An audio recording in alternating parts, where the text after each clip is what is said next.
আমার নবীজির থুতু মোবারক কেমন ছিল। দুইটা হাদিস বললো, খুব খেয়াল করে শুনবেন। নবীজির থুতু মোবারক কেমন ছিল এ ব্যাপারে দুইটা হাদিস বলবো। একটা হাদিস বুখারী থেকে, খাইবার যুদ্ধের ঘটনা।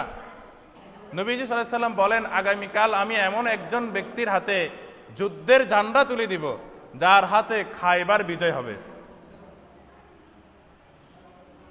সকল সাহাবা তখন বিদায় নিলেন।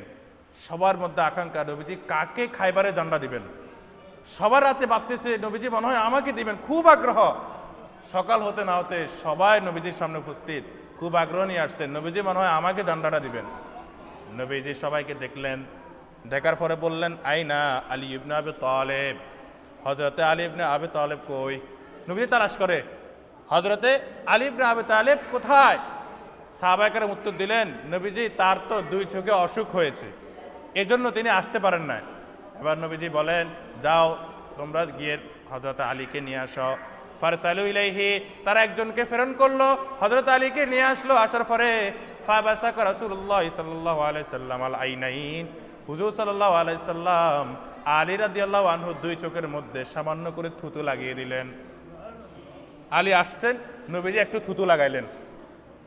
লাগানোর পরে এবার হাদিসের মধ্যে বর্ণনা হয়, ফাবারা কান্নাহু লাম ইয়াকুন বিহি ওয়াজউন, হযরতে আলী এমন ভাবে সুস্থ হলেন মনে হচ্ছে ওই চোখ দুইটাতে কখনো অসুখই হয় নাই। আমার রাসূলের থুতু মোবারকের বরকত হযরত আলীর চোখে দিলেন, মনে হচ্ছে এই আলীর চোখে কখনো চোখের মধ্যে রোগে হয় নাই। এরপরে আল্লাহ রাসূল তার হাতে ঝান্ডা তুলে দিলেন। এরপরে খাইবার যুদ্ধ বিজয় ঘোষণা হলো। আরেকটা হাদিস আপনাদেরকে সামনে তুলব, হযরতে ওয়াইল ইবনে হাজির থেকে বর্ণিত। তিনি বলেন, রাসূলুল্লাহ সাল্লাল্লাহু আলাইহি ওয়াসাল্লামের সামনে কদ উতিয়া বিদালবিন, নবীজির সামনে মিম্মাইন, নবীজির সামনে ফানির একটা পাত্র আনা হলো। ফাশারিবা মিনহা ওয়া মাজ্জা ফিদ্দালবি, নবীজি সাল্লাল্লাহু আলাইহি সাল্লাম ওই ফানির পাত্র থেকে পানি পান করলেন এবং কুলি করে বাকি অংশ ওই পাত্রের মধ্যে আবার নিক্ষেপ করলেন। পাত্র আনছেন, নবীজি গালে নিয়েছেন, মুখে নেওয়ার পরে কুলি করছেন, ওই কুলির পানিগুলা আবার ওই পানির মধ্যে ওই পাত্রের মধ্যে রাখলেন। ফাফাহা মিসলা রিহিল মিসকি, ওই পানি থেকে যেন মিসকে আম্বারের সুগন্ধি বের হতে লাগলো। নবীজি শুধু কুলি করে পানি ফালাইছে, মিসকে আম্বারে গ্রানে মুখরিত হয়ে গেছে।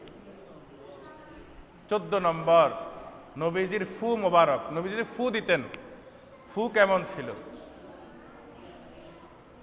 হযরতে ইয়াজিদ ইবনে আবু উবাইদ থেকে বর্ণিত, আন ইয়াজিদ ইবনে আবি উবাইদ রাহিমাহুল্লাহু আনহু قال রাআইতু আসারা দারবাতিন ফি সাকি সালমা রাদিয়াল্লাহু আনহু, আমি হযরতে ইয়াজিদ ইবনে আবু উবাইদ বলেন, আমি হযরতে সালামা রাদিয়াল্লাহু আনহু এর পায়ের মধ্যে আসারা দারবাতিন, ক্ষত স্থান দেখতে পেয়েছি, আঘাতের স্থান দেখতে পেয়েছি।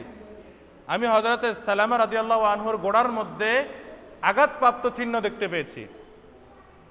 ফাকুলতু মা হাজিহি, আমি তাকে বললাম এটা কি। ক্বালা আসাবতু ইয়াউমা খাইবার, আমি খাইবার যুদ্ধে আঘাতপ্রাপ্ত হয়েছি। ফাকালান নাসু সিবা সালামা, মানুষজন বলতে লাগলো সালামা আঘাতপ্রাপ্ত হয়েছে। কদ উতিয়া বি রাসূলুল্লাহ সাল্লাল্লাহু আলাইহি ওয়াসাল্লাম, আমার কাছে রাসূলুল্লাহ সাল্লাল্লাহু আলাইহি সাল্লামের কাছে আনা হলো। ফানাফাসা ফিয়া সালাসা নাফাসিন, নবীজি সাল্লাল্লাহু আলাইহি সাল্লাম আমার ওই ক্ষতস্থানে 3টা ফু দিলেন। তিনি বলেন, লোকেরা বলতে থাকলো সালামা আঘাতপ্রাপ্ত হয়েছে, সালামা আঘাতপ্রাপ্ত হয়েছে, সালমা আঘাতপ্রাপ্ত হয়েছে। তখন সবাই রাসূল সাল্লাল্লাহু আলাইহি সাল্লামকে আমার কাছে নিয়ে আসলেন। তখন নবীজি আমার ওই ক্ষতস্থানে 3টা ফু দিয়েছেন। হযরতে সালামা বলেন, ফালাস্তাকাইতুহা হাত্তা সাআ, আজ পর্যন্ত আমি এই স্থানে আর কোনো ব্যথা অনুভব করিনি। নবীজির ফু মোবারক, ফু দিয়েছেন, ব্যথা ভালো হয়ে গেছে। নবীজি যেমন ইমানের ডাক্তার ছিলেন, নবীজি তেমন দৈহিক ডাক্তারও ছিলেন। কোথাও থুতু দিয়েছেন, লোক ভালো হয়ে গেছে। কোথাও ফু দিয়েছেন, ব্যক্তি ভালো হয়ে গেছে। কোথাও হাত দিয়েছেন, ভালো হয়ে গেছে। কোথাও নবী দোয়া করেছেন, ভালো হয়ে গেছে।